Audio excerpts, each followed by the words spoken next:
আসসালামু আলাইকুম রহমতুল্লাহি ওয়া বারাকাতুহু। সুপ্রিয় মেডিকেল ভর্তি ইচ্ছুক শিক্ষার্থী বন্ধুরা, তোমাদের অনেকের মনে রিভিশন নিয়ে অনেক ধরনের প্রশ্ন। তো আমি সবার প্রশ্নকে একসঙ্গে করে আমি রিভিশন সমাচার শিরোনামে একটি ভিডিও তৈরি করতেছি। আশা করি তোমাদের সবার জন্য উপকার হবে। তো চলো আমরা ভিডিও শুরু করি। প্রথমে কয়েকটি প্রশ্ন আমি লিখে রাখছি, সেই প্রশ্নগুলো দেখি।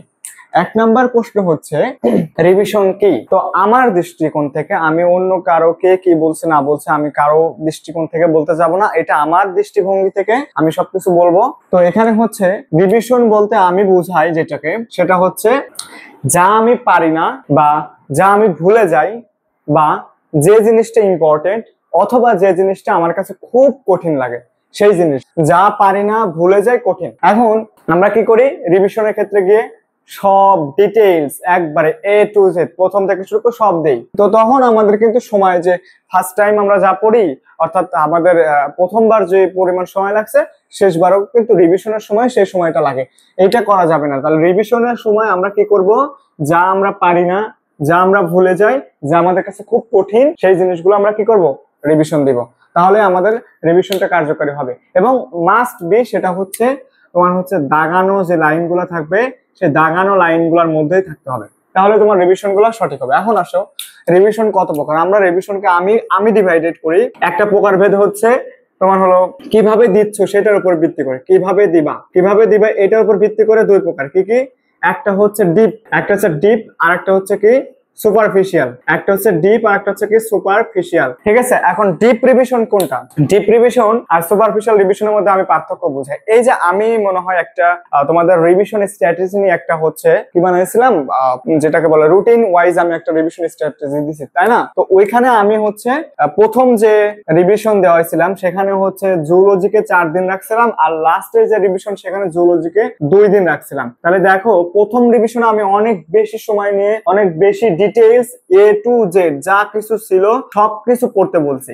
এ টু জেড মানে তোমার বইয়ের, হ্যাঁ, তার মানে আমি এটা আবার বলি নাই যে যেগুলা লাগবে না সেগুলা পড়ো। আমি বলছি যেগুলা হচ্ছে দাগানো আছে, যেগুলা পড়তে হয় সবগুলাই এ to Z, unimportant, important, com important, সে যেটাই হোক সেটাই পড়তে বলছি। অর্থাৎ কি সেগুলাকে পড়তে বলছিলাম। সেটা হচ্ছে ডিপ রিভিশন, মানে যা আছে বইতে যেগুলো দরকার সবই পড়বা। আর সুপারফিশিয়াল রিভিশন কোনটা? শুধু যেগুলো আসার মতো সুপারফিশিয়ালি, ধরো যে আমরা বলছি এইটা আসবেই টাইপের প্রশ্ন, 100% ইম্পর্টেন্ট, অনেকে বলছে 7 স্টার 5 স্টার, সেই জিনিসগুলা যেগুলা সুপারফিশিয়ালি প্রশ্ন সেইগুলা পড়বা। যে সহজ হতে পারে, সেটা কঠিনও হতে পারে, কিন্তু যে জিনিসগুলো আমরা সবসময় বলে থাকি যে এগুলাই আসে এবং পরীক্ষাতে ওইগুলাই আসে, সেগুলা হচ্ছে সুপারফিশিয়াল, বুঝছো? আর ডিপ রিভিশনের মধ্যে তুমি যদি আমার বইটা খেয়াল করো, আমি একটা পেজটা কালকে আপলোড দিব, আমার বইতে হচ্ছে যেগুলা অরেঞ্জ কালার সেইগুলা হচ্ছে সুপারফিশিয়াল রিভিশনের বিষয়াদি, অরেঞ্জ কালার। এবং আর যেগুলা হচ্ছে তোমার কি গোলাপি কালার এবং তোমার হচ্ছে কি কলা পাতা কালার যেটা আছে সবুজ আর কি, ওই 2টা কালার হচ্ছে ডিপ রিভিশন সহ।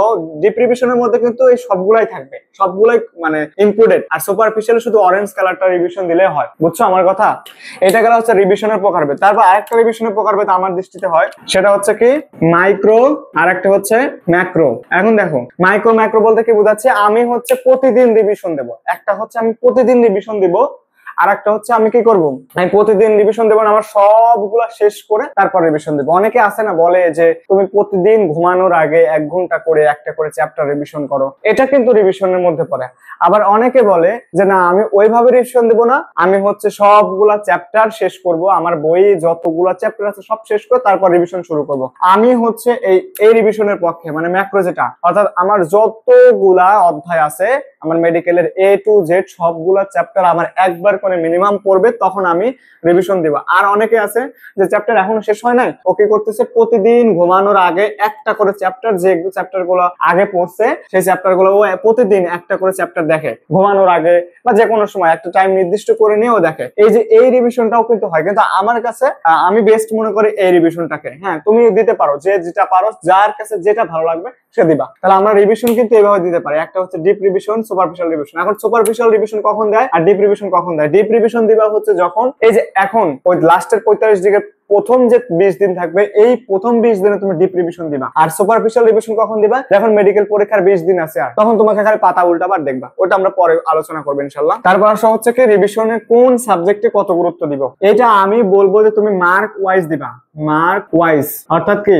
মার্ক ওয়াইজ দিবা, যে যেটার মার্ক যত বেশি সেটাকে তুমি তত বেশি গুরুত্বপূর্ণ জায়গায় রাখবে। যেমন বায়োলজি 30, কেমিস্ট্রি 25, তারপর ফিজিক্স যেটা যেভাবে থাকবে সেভাবে দিবে। এখন তুমি যদি দেখো যে বায়োলজিতে আমার 30 মার্ক কিন্তু তুমি হচ্ছে ফিজিক্সে দিচ্ছ সারাদিন, বায়োলজির সময় দিচ্ছ, তাহলে তো হবে না। তোমাকে অবশ্যই মার্ক ওয়াইজ দিতে হবে। তার মধ্যেও কথা আছে, মার্ক ওয়াইজ দিতে গেলেও এখন ধরো তুমি বায়োলজি হচ্ছে কি 80% প্লাস পারো, ঠিক আছে, অথচ তুমি হচ্ছে ফিজিক্স 20%ও পারো না, 20%ও পারো না। এখন তাই বলে কি তাহলে তুমি শুধু বায়োলজি আগে বেশি বেশি দিবা, ফিজিক্স দিবা না? না, তখন আবার কি করতে হবে, তোমাকে আগে ফিজিক্স জিনিসটা কমপ্লিট করে তারপর আবার বায়োলজিতে বেশি সময় দিতে হবে। অর্থাৎ কি করতে হবে, আগে সবগুলাকে তোমাকে 80% কমপ্লিটেড এর মধ্যে আনতে হবে।